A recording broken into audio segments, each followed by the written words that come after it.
ఉన్న బంగారాన్ని విడిపించి ఆ రోజు ఆన్లైన్ రేటుకే మేము కొంటాం. Sharma gold company. Hi, welcome to our channel. ఈ రోజు మనతో పాటు ఉన్నారు జ్యోతిష్య వాస్తు పండితులు, జ్యోతిష్య వాస్తు శిక్షణ నిపుణులు, మహాగౌరి ఉపాసకులు శ్రీ దింటకుర్తి మురళీకృష్ణ గారు. నమస్కారం గురువు గారు. నమస్తే నాన్న. హరి ఓం శివ. సార్, హనుమాన్ జయంతి 23వ తేదీన హనుమాన్ జయంతి ఉంది సార్.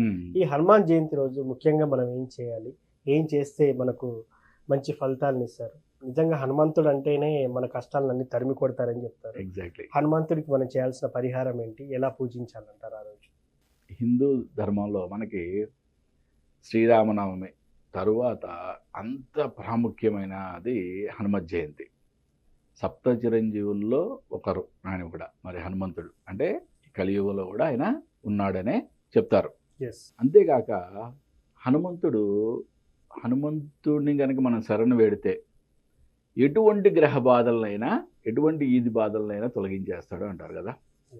అంటే హనుమత్ జయంతిని మామూలుగా మనం సెలబ్రేట్ చేసుకోవటము, ఆ రోజు దేవాలయ దర్శనం చేసుకోవటము, ఆ రోజు ఏదైనా పూజ చేసుకోవటము ఒక ఎత్తు అయితే, అసలు మన జాతకంలో ఉన్న ఎటువంటి రకాల ఈతి బాధలకు సంబంధించిన దోషాలు, ఇప్పుడు ఫర్ సపోజ్ కొంతమంది చాలా బాగానే డబ్బు సంపాదిస్తారు, కానీ ఖర్చులకు వచ్చేటప్పటికి ఒక మాయలాగా అయిపోతూ ఉంటాయి. అది మెయిన్ ఇంపార్టెంట్గా రాహు యొక్క ప్రభావం. అంటే జన్మజాతకంలో ఏమైనా రాహు యొక్క లాభస్థానంలో రాహు రావడం కానీ ఇటువంటి ప్రభావం వలన ఎక్కువగా అంటే ఒక మాయగా అయిపోవటం.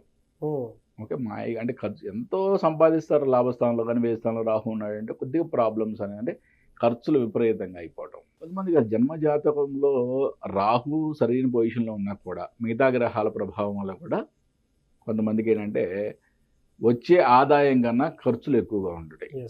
ఓకే, వీరికి అంటే ఇటువంటి నాకు ఆదాయం బాగుంది కానీ ఖర్చులు మాత్రం ఆదాయానికి మించి అయిపోతాయి అనుకునే వాళ్ళు కంపల్సరిగా ఈ హనుమత్ జయంతి రోజు స్వామివారికి వడమాల వేయండి. ఓకే, ఇక్కడ నేను చెప్పేది ఏది కూడా ఓకే దానం అనుకోబాకండి.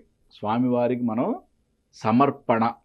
ఓకే, మనం స్వామివారి దేవాలయంలో గంట దానం చేయండి అని చెప్తారు. గంట దానం మన దగ్గర దానం తీసుకునేవాడు ఆయన ఏమన్నా? మనం సమర్పిస్తున్నాం స్వామివారికి భక్తితో, అంతవరకే. గంట దానం చేయడం ఏంటి? అటువంటి ఎవరు అట్లాంటి మాటలు మాట్లాడొద్దు. ఎవరన్నా విన్నా కానీ దాన్ని సరి చేసుకోమని చెప్పండి అట్లీస్ట్. ఓకే, కొంతమంది కొన్ని పరిహారాలకి ఆంజనేయ స్వామి గుళ్ళకి వెళ్ళి గంట దానం చేయండి. గంట దానం ఆయన ఏమన్నా దానం అడిగాడు మిమ్మల్ని? ఓకే, మనం స్వామివారికి భక్తితో సమర్పిస్తున్నాం. ఓకే, వడమాలని స్వామివారికి సమర్పించడం వలన ఈ యొక్క ఆదాయ వ్యయాల మధ్య ఉన్న ఈ వ్యత్యాసం, అంటే ఆదాయానికి మించి వ్యయం అయిపోతుంది అనుకునే వాళ్ళకి చాలా ఒక అద్భుతమైన పరిహారంగా చెప్పచ్చు. చిన్నపిల్లలు కొంతమందికి వినికిడి సమస్యలు, మాటలు రాకపోవటం, ఇవన్నీ కూడా కొంత ఎక్కువగా ఉంటాయి. ఓకే, అటువంటి వారు అంటే జనరల్గా ఏంటంటే చాలా దేవాలయాల్లో గంటలు సమర్పించేసి ఎక్కడ పడితే అక్కడ కట్టేస్తూ ఉంటారు.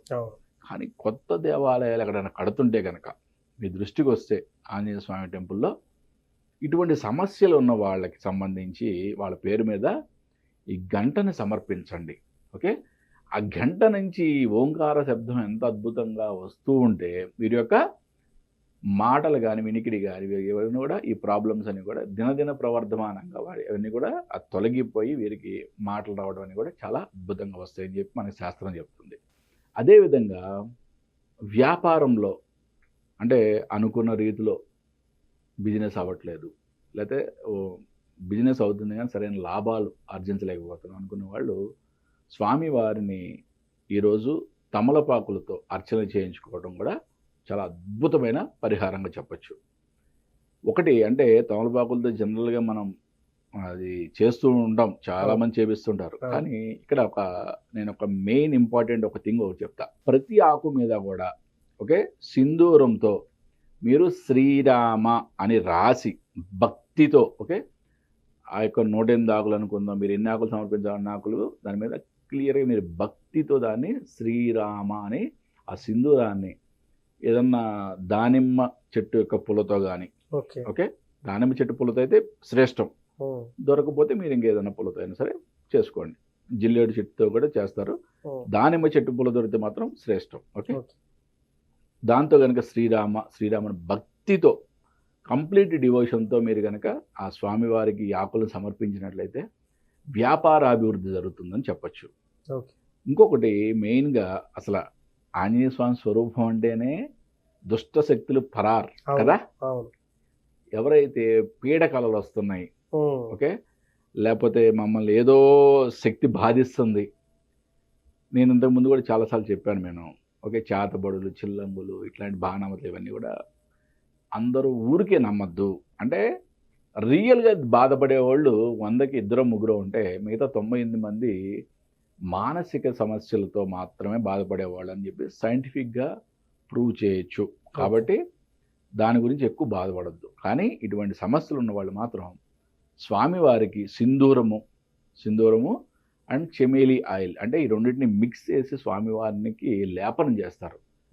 ఎవరైతే కనుక ఈరోజు స్వామివారి యొక్క ఉదయం అంటే అభిషేకమైన వెంటనే స్వామివారికి ఆ లేపనం చేసే చోట మీ యొక్క ఈ ద్రవ్యాల్ని సమర్పించినట్లయితే స్వామివారి యొక్క బలం మీ వెన్నంటే ఉంటుంది. ఓకే, మీకు ఎటువంటి దుష్ట శక్తులు మీ దగ్గరికి చేరవని చెప్పి మనకి శాస్త్రం చెప్తుంది. ఆంజనేయ అంటే హనుమత్ జయంతి అనేది ఒక చెప్పా కదా, శ్రీరామనవమి తర్వాత అంత అద్భుతమైన పండగ హిందువులకి. దీన్ని అంతే అద్భుతంగా ఈ వచ్చే అద్భుతమైన పండగని, ఈ యొక్క పర్వదినాన్ని అంతే అద్భుతంగా మీ లైఫ్లో ఒక మెట్టు పైకి ఎదగడానికి ఉపయోగించుకోండి. సార్, ఇప్పుడు ఈ ముఖ్యంగా హనుమాన్ జయంతి రోజు చాలామంది మీరు అన్నట్టు చేస్తూ ఉంటారు. కానీ ఏ మంత్రం చెప్పించాలంటారు? హనుమాన్ చాలీసేనా, లేకపోతే హనుమాన్ చాలీసాకు మరొకటి ఇంకోటి ఏదైనా మంత్రం ఉందంటారు? హనుమాన్ చాలీసా చదవడం అనేది చాలా మంచి పరిహారం. ఆ రోజు మీకు ఎన్నిసార్లు వీలైతే అన్నిసార్లు చేసుకోండి. అది రాని వాళ్ళు కానీ, ఓకే, లేదా మీద చిన్న మంత్రం ఉంటే మేము చదువుకోవడానికి వీలుగా ఉంటుంది అనుకునే వాళ్ళు ఓం హం హనుమతే నమః. ఇక్కడ హం అనేది బీజాక్షరం.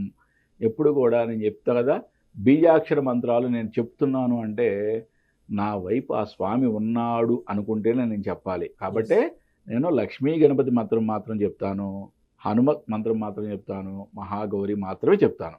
అంటే ఈ 3 దేవతలు నాకు ఆ మంత్రాలు సిద్ధించినాయి అని అనుకుంటాను. కాబట్టి ఎప్పుడు కూడా నేను కళ్ళు మూసుకుంటే స్వామివారి ఇలా నా యొక్క పక్కన గదాధారి ఇట్లా నుంచున్నట్లుగా నేను భావిస్తాను. ఆయన యొక్క నా శిరస్సు నేను నుంచున్నప్పుడు ఆయన యొక్క మోకాళ్ళ దగ్గరికి వచ్చి నేను చెప్పి నేను భావిస్తాను. భావించడం కాదు, ఆయన అక్కడ ఉన్నాడు, నా పక్కనే ఉన్నాడు.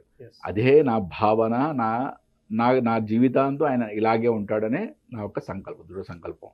ఆ సంకల్పంతోనే ఈ మనం కూడా అనుకొని ఆ మంత్రం చెప్పించాలంటే ఎగ్జాక్ట్లీ. ఎవరైతే రియల్గా అసలు మీకు ఈ దుష్ట శక్తులు కానీ మీకు ఎటువంటి భయాలను ఉన్నామండి, రియల్గా నీ పక్కనే హనుమంతుడు ఉన్నాడు అనుకొని ఓం హం హనుమతే నమః, ఓం హం హనుమతే నమః అనే ఒక ఈ మంత్రాన్ని కనుక మీరు చాంట్ చేసినట్లయితే మీ యొక్క ఆరా లెవెల్స్ అద్భుతంగా పెరుగుతాయి. ఓకే, బీజాక్షరాల్లో ఉండే పవర్, బీజాక్షర మంత్రాలు ఉండే పవర్ మనకి ఆటోమేటిక్గా మన ఆరా లెవెల్ని పెంచడమే. ఎప్పుడైతే మన ఆరా లెవెల్ పెరిగిందో నెగిటివ్ ఎనర్జీ మన ముందు నిలబడదు. ఎస్, నిజంగా సార్, హనుమాన్ జయంతి రోజు ఏ మంత్రం చెప్పించాలి, స్వామి వారికి ఏమి ఇష్టం, దేంతో పూజ చేయాలని చాలా చక్కగా చెప్పారు sir. Thank you so much. నమస్తే నాన్న. హరి ఓం శివం. సో చూశారు కదా, ఇది వాటి కార్యక్రమం. మరో కార్యక్రమంలో మళ్ళీ కలుద్దాం. Thank you.